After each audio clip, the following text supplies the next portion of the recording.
Genesis chapter 29. Jacob has difficulties with his wives. All of these verses, these ones, talk about how Jacob met Rachel, his first wife. These verses, Rachel introduces Jacob to her father, which happens to be Jacob's uncle. This was more normal back then. Verses 15 through 18. Then Laban said to Jacob, "Because you are my relative, should you therefore serve me for nothing? Tell me, what should your wages be?"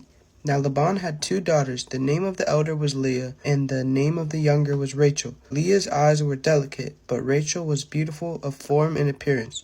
Now Jacob loved Rachel, so he said, "I will serve you 7 years for Rachel, your younger daughter." Of course Jacob would choose Rachel. He had already met her. He thinks that she's going to be the wife for him. But Laban says, "I know that you're my family, but you're still going to have to work for me. You're in a new place, and though you come from a rich family, you don't have any money on you. So you need to prove to yourself that you'll be a good man to take as my daughter's husband." Jacob says, "Fine, I'll be your servant for 7 years, then I'll marry Rachel." Verses 20 and 21. So Jacob served 7 years for Rachel, and they seemed only a few days to him, because of the love he had for her.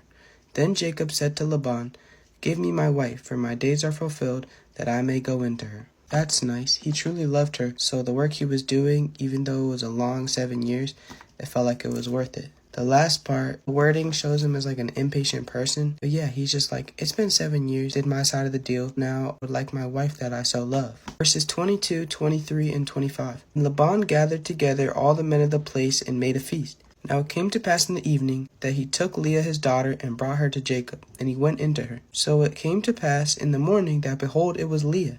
And he said to Laban, "What is this you have done to me? Was it not for Rachel that I served you? Why then have you deceived me?" Laban snuck Leah into the bed with Jacob instead of Rachel. Jacob is very mad because he did all that work just to end up being with Leah instead of Rachel. And it's not like he knew. He didn't choose Leah. Verses 26 through 28. And Laban said, "It must not be done so in our country, to give the younger before the firstborn. Fulfill her week, and we will give you this one also for the service which you will serve with me still another 7 years." Then Jacob did so and fulfilled her week. So he gave him his daughter Rachel as wife also. Then Jacob also went into Rachel, and he also loved Rachel more than Leah. And he served Laban still another 7 years. Laban is now manipulating Jacob. He's saying, "Well, Leah is older, so she should get the man first. If you really love Rachel, and you'll serve me for another 7 years, and you can have her, but you still have to have Leah." That's messed up. But Jacob loves Rachel so much that now he has 2 wives. Crazy. Jacob loved Rachel way more than he loved Leah, and Leah is being neglected. Verses 31 through 35. When the Lord saw that Leah was unloved, he opened her womb, but Rachel was barren.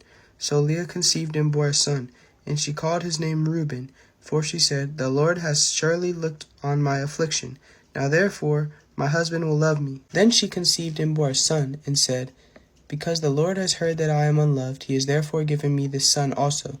And she called his name Simeon. She conceived again and bore a son, and said, "Now this time my husband will become attached to me, because I have borne him 3 sons.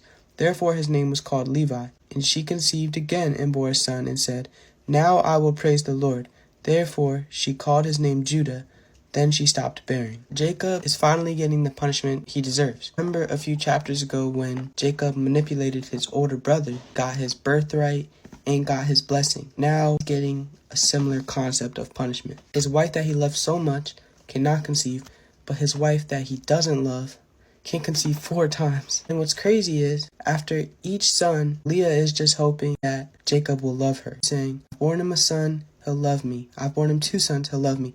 I've born him 3 sons, he'll love me." It takes her until the 4th son to realize that Jacob doesn't love her. He was using her to sleep with her. And now she finds comfort in the Lord, because even though people will be wrong to you, people will mess with you and use you for things that they shouldn't, God will never do that. He'll always be by your side. So I think the main messages of Genesis chapter 29 are, if you really want something, it's not going to come immediately. You may have to wait for it. You may have to work really hard for it. And 2, people will let you down in your life. It's just going to happen. Those people are not going to be the right people for you. But the Lord will always be there for you. No matter what other people do to you, the Lord will always treat you right. That's all I have. Thank you for watching. And I mentioned this before, but I've been using the Enduring World website. And when I was reading this chapter, it was very confusing to me. But if you look up any Bible chapter, Genesis chapter 29 explained, Scroll down to the link where it says Enduring World. It gives a great verse 5 verse summary. That's what I've been using to help me with these verses. I think it explains it very well. Now that's all. Thank you for watching.